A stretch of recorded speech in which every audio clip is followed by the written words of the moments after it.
Morning and welcome. Sunshine, no rain, no wind, probably tempting fate, but it's really good to see you all here, see familiar faces in this garden. So thank you so much for coming along this morning. When I stood on the steps of Downing Street just over there 2 months ago, I promised that this government would serve people like you, apprentices, teachers, nurses, small business owners, firefighters, those serving our community and our country every day. I promised that we would get a grip on the problems that we face and that we would be judged by our actions, not by our words. I said before the election, and I say it again really clearly today, growth, and frankly by that I do mean wealth creation, is the number one priority of this Labour government. And that's why in our first few weeks we've set up the National Wealth Fund, because we want every person and every community to benefit. It's why we've unlocked planning decisions, because we're going to build 1.5 million new homes. It's why we set up Great British Energy to create good jobs and cut people's bills. And it's why we ended the national strikes that have crippled our country for years. Because I defy anyone to tell me that you can grow the economy when people can't get to work because the transport system is broken, or can't return to work because they're stuck on an NHS waiting list. We've done more in 7 weeks than the last government did in 7 years. And these are just the first steps towards the change that people voted for, the change that I'm determined to deliver. But before the election, I also gave a warning. I said change would not happen overnight. When there's a deep rot at the heart of a structure, you can't just cover it up. You can't just tinker or rely on quick fixes. You have to overhaul the entire thing. Tackle it at root, even if it's harder work and takes more time. Because otherwise, what happens? The rot returns in all the same places, and it spreads worse than before. You know that. I know that. And that's why this project has always been about fixing the foundations of our country. But I have to be honest with you. Things are worse than we ever imagined. In the first few weeks, we discovered a £22 billion black hole in the public finances. And before anyone says, oh, this is just performative or playing politics, let's remember the OBR did not know about it. They wrote a letter setting that out. And they didn't know because the last government hid it. And even last Wednesday, just last Wednesday, we found out that thanks to the last government's recklessness, we borrowed almost £5 billion more than the OBR expected in the last 3 months alone. That's not performative, that's fact. But as well as the things that we've discovered, we've also seen shocking scenes across the nation. A mindless minority of thugs who thought that they could get away with causing chaos, smashing up communities and terrifying minorities, vandalising and destroying people's property, even trying to set fire to a building with human beings inside it. And as if that wasn't despicable enough, people displaying swastika tattoos, shouting racist slurs on our streets, Nazi salutes at the cenotaph, the very place we honour those who gave their lives for this country, desecrating their memory under the pretence, and it is a pretence, of legitimate protest. Now they're learning that crime has consequences, that I won't tolerate a breakdown in law and order under any circumstances. And I will not listen to those who exploit grieving families and disrespect local communities. But these riots didn't happen in a vacuum. They exposed the state of our country, revealed a deeply unhealthy society, the cracks in our foundations laid bare, weakened by a decade of division and decline, infected by a spiral of populism which fed off cycles of failure of the last government. Every time they faced a difficult problem, they failed to be honest. They offered the snake oil of populism, which led to more failure, round and round and round, stuck in the rut of the politics of performance. Now, I saw the beginning of that downward spiral firsthand back in 2011, when riots ripped through London and across the country. I was then Director of Public Prosecutions. And when I think back to that time, I see just how far we have fallen. Because responding to those riots was hard. Of course it was. But dealing with the riots this summer was much harder. Back in 2011, I didn't doubt that the courts could do what they needed to do. This time, to be honest with you, I genuinely didn't know. Let me tell you this, every day of that disorder, literally every day, we had to check the precise number of prison places and where those places were to make sure that we could arrest, charge and prosecute people quickly. Not having enough prison places is about as fundamental a failure as you can get. And those people throwing rocks, torching cars, making threats, they didn't just know the system was broken. They were betting on it, gaming it. They thought, they'll never arrest me. And if they do, I won't be prosecuted. And if I am, I won't get much of a sentence. They saw the cracks in our society after 14 years of failure, and they exploited them. That's what we've inherited. Not just an economic black hole, a societal black hole. And that's why we have to take action and do things differently. And part of that is being honest with people about the choices that we face, how tough this will be. And frankly, things will get worse before they get better. I didn't want to release prisoners early. I was chief prosecutor for 5 years. It goes against the grain of everything I've ever done. But to be blunt, if we hadn't taken that difficult decision immediately, we wouldn't have been able to respond to the riots as we did. And if we don't take tough action across the board, we won't be able to fix the foundations of the country as we need. I didn't want to means test the winter fuel payment, but it was a choice that we had to make, a choice to protect the most vulnerable pensioners while doing what is necessary to repair the public finances. Because pensioners also rely on a functioning NHS, good public transport, strong national infrastructure.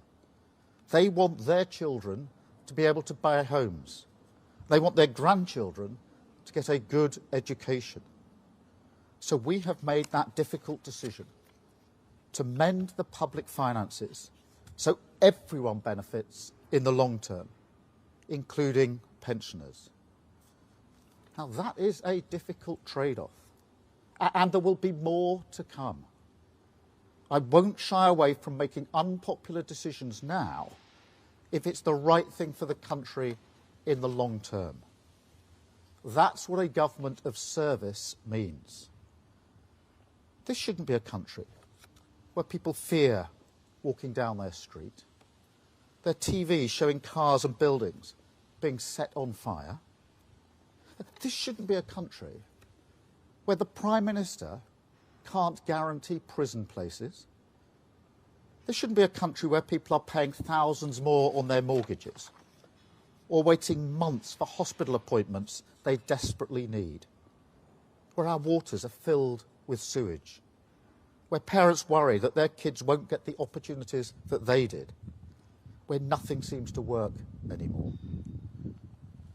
So when I talk about the inheritance the last government left us, the £22 billion black hole in our finances, that isn't about a line on a graph.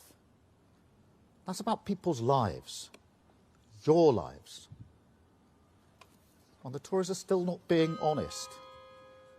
They know their recklessness cost them the election, but they won't accept the cost that they've inflicted on the country. And they won't apologise for what they've cost you. They're just still thinking about themselves. Now, this government won't always be perfect. But I promise you this, you will be at the heart of it, in the forefront of our minds, at the centre of everything that we do.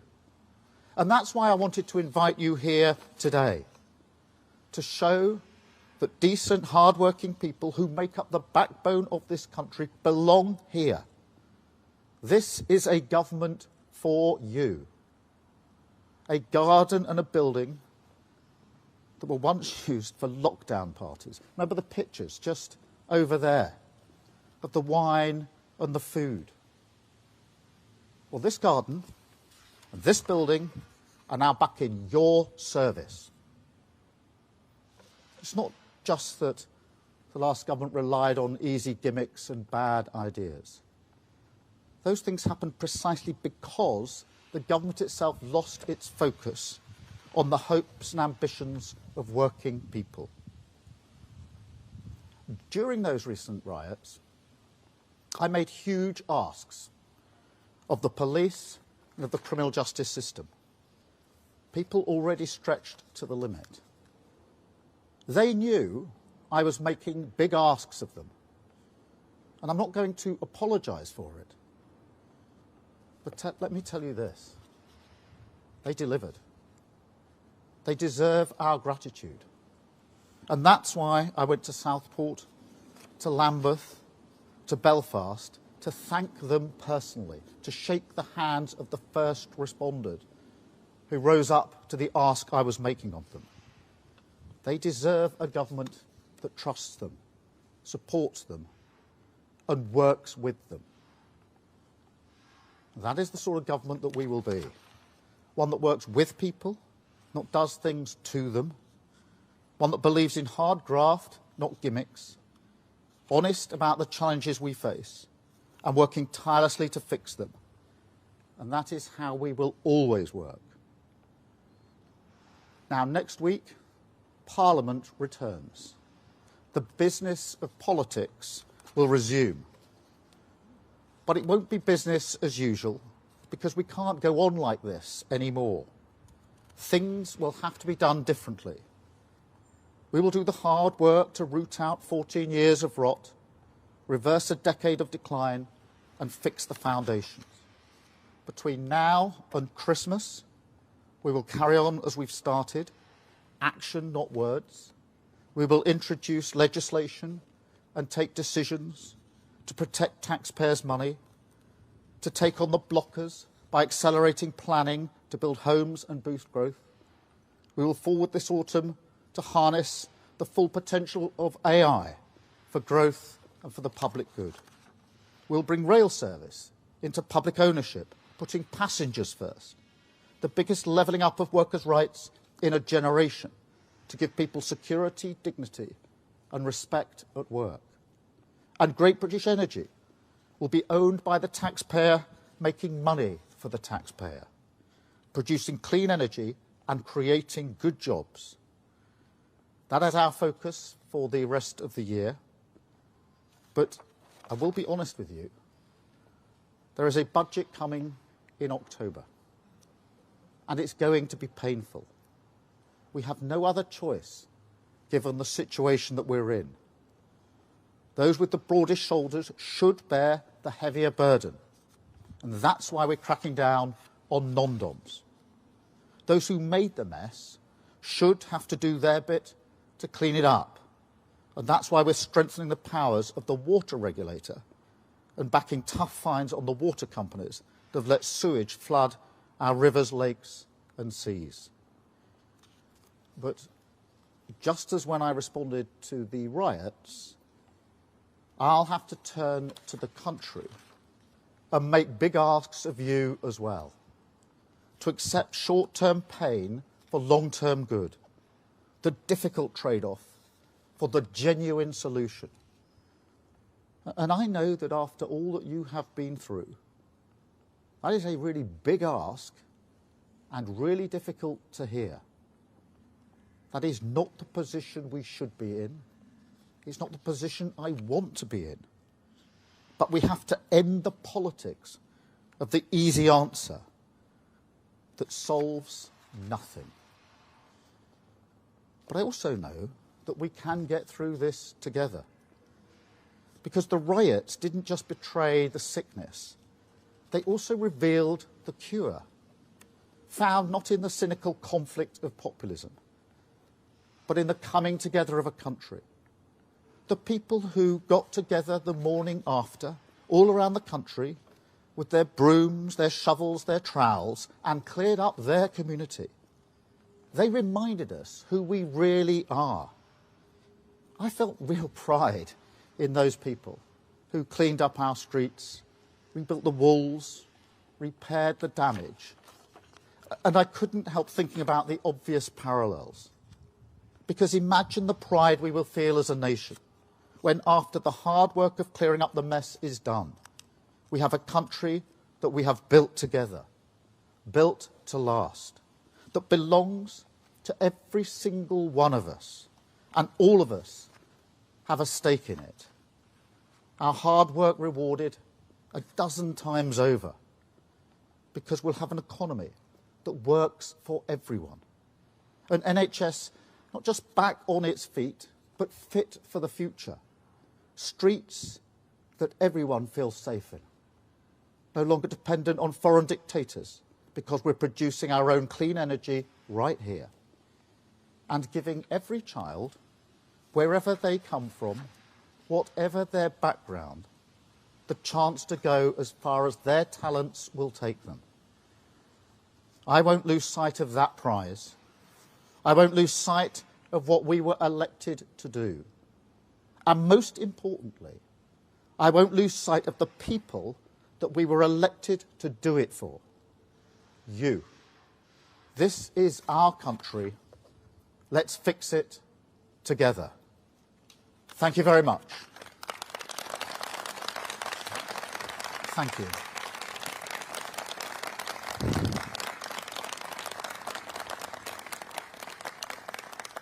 Now I've got a number of questions from the media, and I'll start, if I may, with Vicky Young from BBC News. Vicky.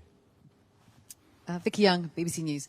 Prime Minister, you say that you want to be open with people, but some will think that you weren't honest during the election campaign about changes to, for example, winter fuel allowance. And many now want to know what the impact of the budget will be. So if you're being honest, can you tell them now what kind of tax rises you're considering? Well, two or three things Vicky to say about that in the first place.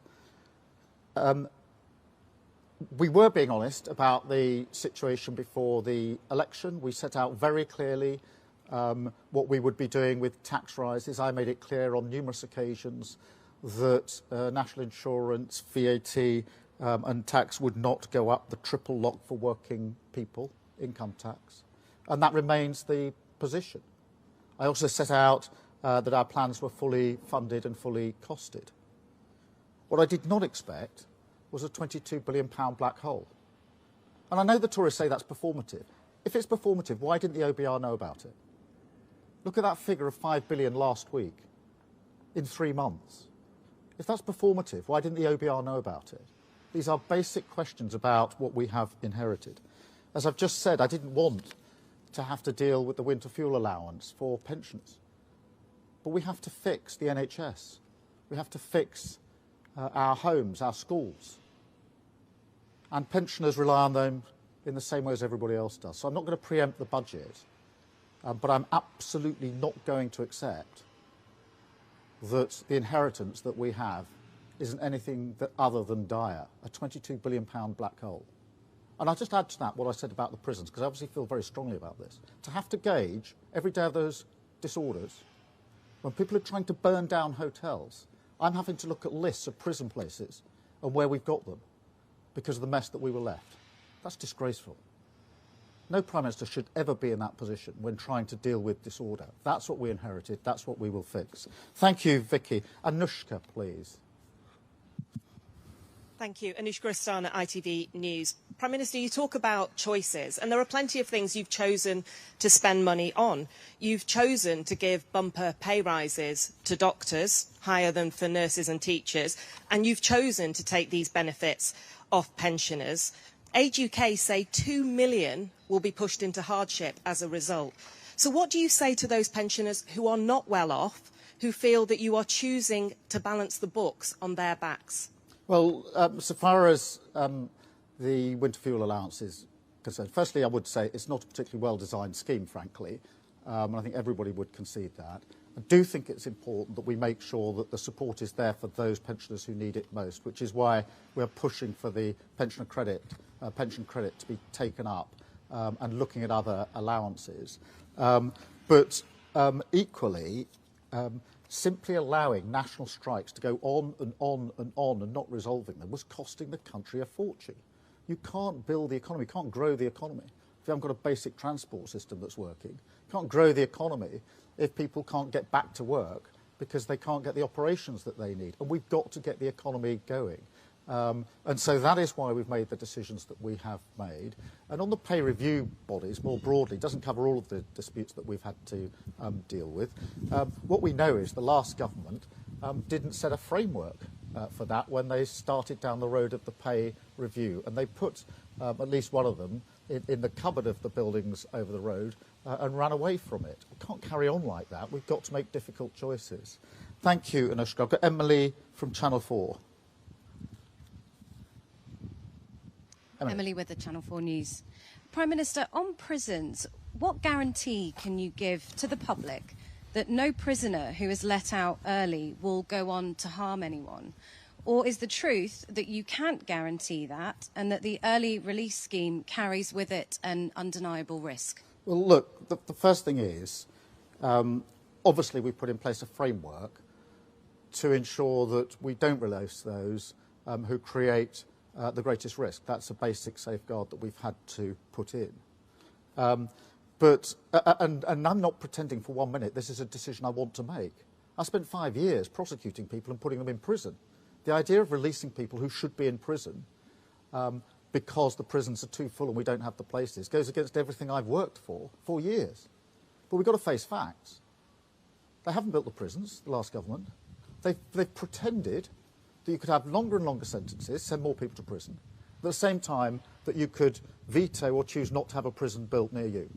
They were false choices, and here we are, without the prison places that we need. So what are the options available to an incoming government? Let the prisons get so overcrowded that we can't arrest people and put them before our courts? Would that have worked in the disorder? I don't think so. I was really clear in my mind that one of the main ways in which we're going to have to deal with the disorder was making sure those who were throwing rocks, setting fire to buildings on a Saturday or Sunday were facing the full face of the law within days. I had to create the conditions for that, because the alternative, you would be putting a question to me saying, how come all these people in disorder didn't even get arrested, have not been put before the courts and can't be sentenced? Because we haven't got any places. This is not a decision that I wanted to take. It's not a decision that any Prime Minister would want to take. And I can't tell you how shocked I was when I discovered the full extent of what they've done with our prisons. And it's going to take time to fix it. I can't build a prison by Saturday. We will fix it. We've already taken the measures that are necessary to make sure we can get through the disorder. But I shouldn't be sitting in the Cobra room with a list of prison places across the country on a day-by-day basis, trying to work out how we deal with disorder. But that's the position I was put in, and it's frankly not good enough. Thank you, Emily. Beth. Thank you, Prime Minister. Beth Rigby, Sky News. Prime Minister, you say you want to build trust and be honest with people. You've got off to a bad start with pensioners who voted for you, and then you cut their winter fuel allowance, and it wasn't in your manifesto. You also said in the general election you had no plans to raise taxes beyond what you'd set out in your manifesto. Now you're saying something else. So can you please level with people? Are you going to raise taxes? And are you looking, when you talk about the broader shoulders, are you looking at taxes on working people? Or are you now looking at a range of wealth taxes on shareholders, homeowners, big business? Thank you. But as I said in the campaign, in relation to working people, income tax, VAT, national insurance, we will not increase tax. I was clear before the election, I'll be clear again after the election. Obviously, the budget is in a number of weeks and the detail will be set out there. But I say again what I said before the election, which is we have to get away from this idea that the only levers that can be pulled are more taxes or more spending. Our number one mission is to grow the economy, to make sure that we are creating the money in the first place. That remains the number one mission. Nothing knocks that mission. And that's why it's really important we have a transport system that works. That's why it's really important we have an NHS capable of getting through the backlog. That's why it's important we have the National Wealth Fund, Great British Energy, that we unlock planning so that we can get on. All of those decisions are decisions we've taken in the first 7 weeks to make sure we get the economy where we need it. But we're going to have to take tough decisions. I did not cater for a £22 billion black hole. And that's because it wasn't on the ABR's books. We were looking at the available, as you were, the available material. But it wasn't there. The OBR didn't know about it. That's why they're conducting a review, is to find out why they didn't know about it. But £22 billion black hole on top of what we knew to be the situation is a problem that I'm not just going to pretend isn't there or that we can easily fix. We're going to have to fix it. We're going to have to fix it quickly, because I genuinely do not think that the politics where we simply pretend things can be done that can't be done is working. And we will do it straight away. That's why I call about sort of getting the rot out now. Because if we don't do it, if we paper over it, we know what's going to happen. It's like the damp or whatever. Anybody who's ever decorated a house knows how this works. Pretend it isn't there, paper over it, and guess what? In a year's time, it's 10 times worse. We're not going to do it that way. Thank you, Beth. I'm going to take Andy Bell, if only so that... Where is Andy? Andy, if only so I could say personally into your face, well, fantastic on your daughter's achievement in the Olympics. Georgia was absolutely brilliant. We were all glued to our sets, and please convey our congratulations to us. I know many people already have. Andy. Thank you. Well, I wasn't quite expecting that, but thank you very much for that message. Prime Minister, you talk about getting the rot out.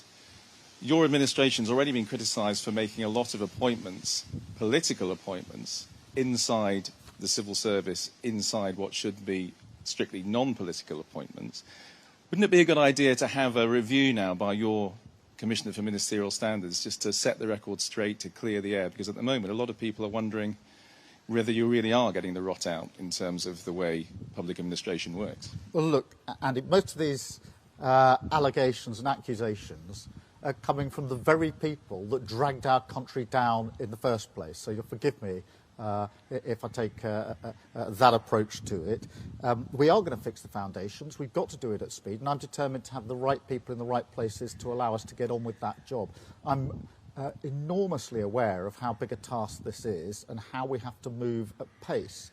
And that's why we're getting the best people into the best jobs. But I'm not really going to take lectures on this from the people who dragged our country so far down in the last few years. Thank you. I've got Kieran from The Guardian. Thank you, Kieran Stacey from The Guardian. Just on that theme, can you tell us why you've cancelled the appointment of your new National Security Advisor? And can you pledge that there will be an open and transparent process to replace that person? Yes. Of course, there'll be an open and transparent process. And no, I'm not going to publicly discuss individual appointments. Thank you. Jack from The Sun. Thank you, Prime Minister. Jack Alston from The Sun. You've made clear today your reasoning for giving big pay rises to public sector workers, but now you've shown you're willing to get your chequebook out. do you not risk spending the rest of your premiership playing a game of whack-a-mole with ever-growing union demand? Has decided to reform on your watch. What can I say in relation to that? It's very, very good. It's a great song. I'm not sure I'm the best place to champion it after the last 20 or 30 minutes. But look, let's see what happens with Oasis. In relation to the pay settlement, look, we were very clear before the election we weren't going to meet the demands of the unions. They were making demands which we did not think could be met, and we haven't met them. We'll take the same tough approach as we go forward in relation to any pay issues. We have to take that approach, and therefore I will be as tough on this as I was before the election, because we have to be tough about it. But I'm not going to pretend that having hospitals that can't operate properly is good for the economy, or having a transport system where people can't get to work is good for the economy. Just sitting it out year after year was costing a huge amount of money. So the government has to get the balance right. But let me be clear, I'm going to be really tough about this with the unions, as I'm being tough with everybody else, because this is part of the work we have to do to get out the rot and start to rebuild our country. Thank you. I've got Chris from The Times.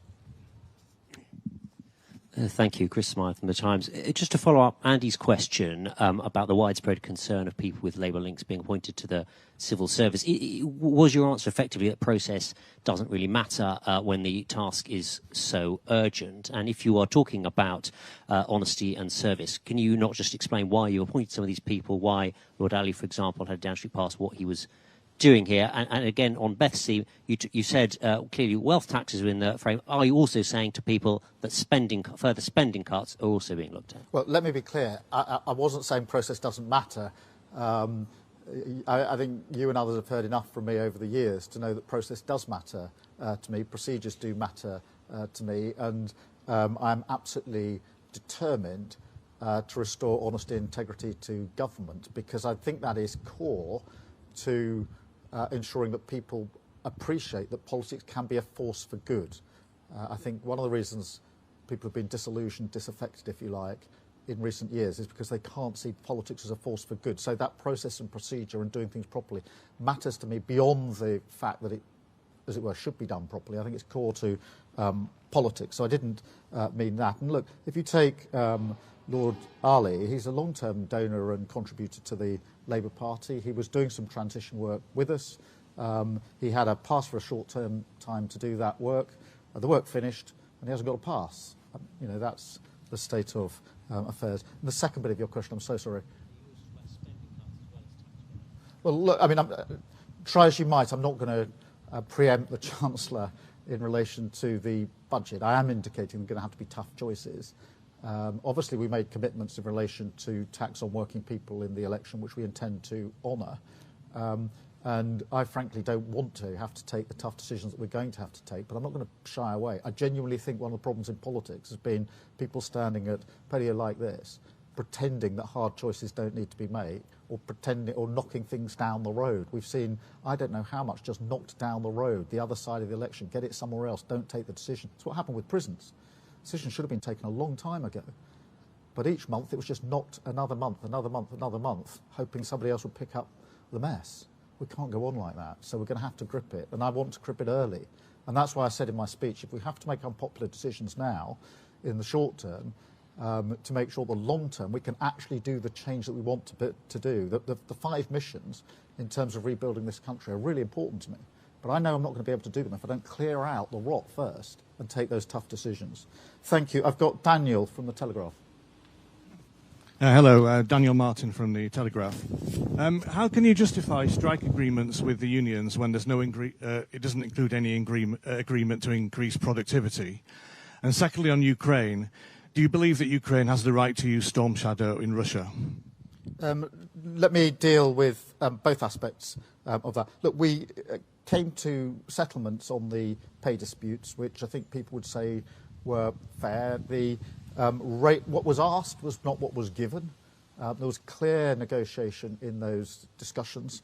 And as I say, we can't pretend that strikes, which would be going on a long time, are doing anything other than holding our country back and costing us a future. There's no neutral cost to this.